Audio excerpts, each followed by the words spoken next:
Most people assume that getting weaker with age is just a normal part of life, something you accept and manage. But what if I told you that muscle loss is not something that has to happen?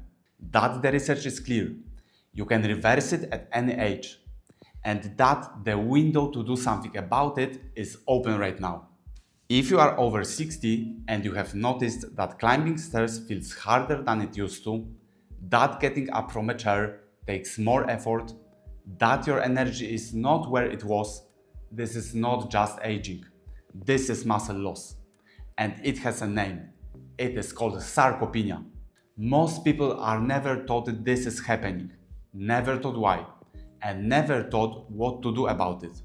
My name is Jan Sosnowski. I'm a physiotherapist working in Dubai, and I help seniors regain their strength, mobility, and independence. In over 8 years of clinical work, I have seen the same pattern again and again. Patients in their 60s struggling to get out of a chair, avoiding activities they love, convinced this is just what getting older looks like. And I have seen those same patients transform in a matter of weeks by doing the right things consistently. I'm going to walk you through what sarcopenia actually is, why it starts earlier than you think, and the key things you need to do right now to reverse it. But before we start, there is some important information you need to know. After the age of 30, the average person loses between 3 and 8% of their muscle mass every decade. After 60, that rate speeds up. But here is what the research also shows. Muscle is one of the only tissues in the body you can actively rebuild at any age. Think of your muscle mass as a retirement account for your physical health. The more you invest now, the more independent and capable you will be in the years ahead. I had a patient in her mid-60s who could no longer get out of a chair without pushing off with both arms. She had stopped going for walks. She had stopped seeing friends. 8 weeks of resistance training and better nutrition, and she was getting out of chairs without any help, walking again, and telling me she felt like herself. That is what reversing muscle loss looks like in real life. First, test yourself right now. Before we get into what to do, I want you to try something. Cross your arms over your chest. Now, stand up from your chair 5 times as fast as you can without using your hands. Go!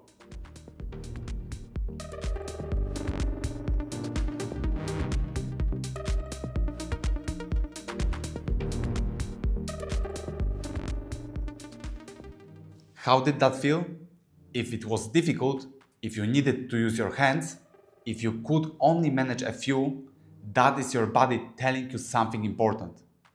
This is called the chair stand test, and it is one of the most reliable indicators of leg muscle strength and fall risk in older adults.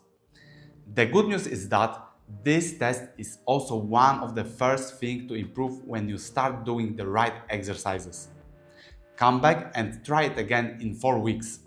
You will notice the difference. Second, resistance training is non-negotiable. Move it or lose it. The research is very clear on this. The single most powerful thing you can do to reverse sarcopenia is resistance training. That simply means moving your body against some form of resistance. You do not need a gym. You do not need weights. You just need to challenge your muscles enough that they have a reason to grow. The best exercises are compound movements. These work multiple muscle groups at the same time, giving you more benefit per minute of effort. The squat is the best example. Whether you do it as a full bodyweight squat or simply by standing up and sitting down from a chair repeatedly, you are working your thighs, your glutes, your hips, and your core all at once. Now here is something most people get wrong. They think lifting fast means working harder. It does not. Going slow is where the real muscle building happens, especially on the way down. When you lower yourself slowly back into the chair over 3 to 4 seconds, that controlled, slow lowering phase is one of the most powerful signals you can send your body to build new muscle. It is also far safer on your joints than rushing through the movement. By the end of a set, your muscles should feel genuinely tired. Aim for 10 to 20 repetitions per set. 2 to 3 sets per exercise. 2 to 3 times per week. Start where you are, then slowly add more repetitions or more resistance over time. Third, protein, more than you think.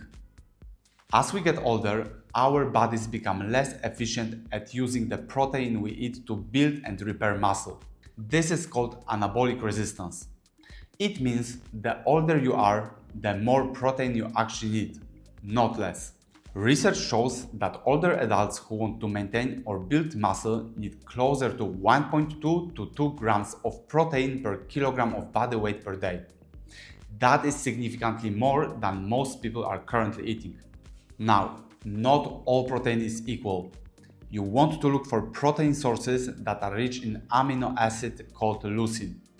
Think of leucine as an on switch. It is what actually switches on the muscle building process in your body.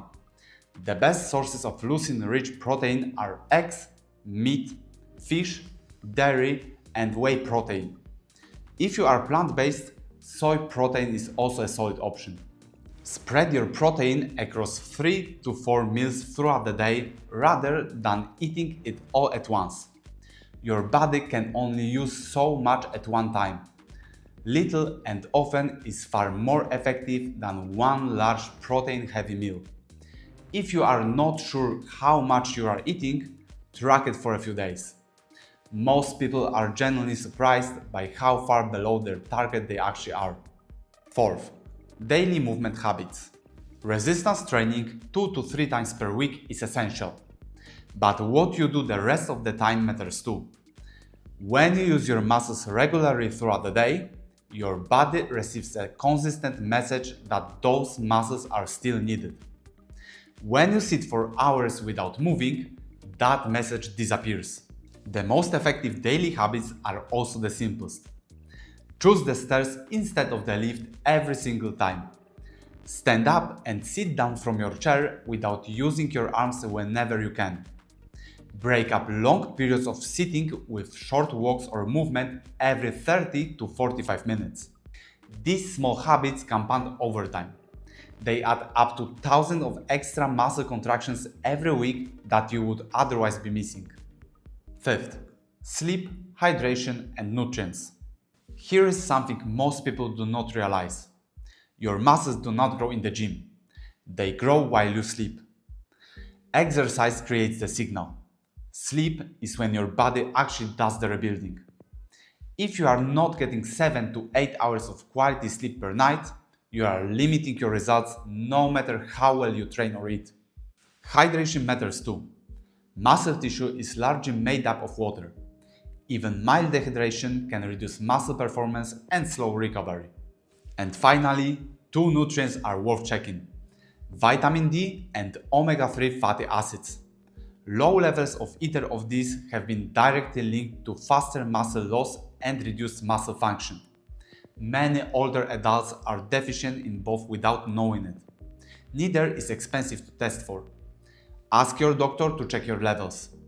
If they are low, correcting them can make a significant difference to how well your body responds to training and protein. Sixth, treat minor injuries and aches fast. When something hurts, the instinct is to rest and wait. And often that rest becomes weeks, then months. During that time, muscle is lost at a rate far faster than normal. If you had a pain or an ache that has been there for more than 2 weeks, get it looked at. Do not let a small problem become a reason to stop moving entirely. The cost of inactivity is always higher than the cost of getting proper advice early. If this video helped you understand that it's never too late to build muscle and take back your strength, subscribe and let me know in the comments what you would like me to cover next. I read every comment and it helps me make the right videos for you. Muscle loss is not something you just have to accept. You just need to know what to do.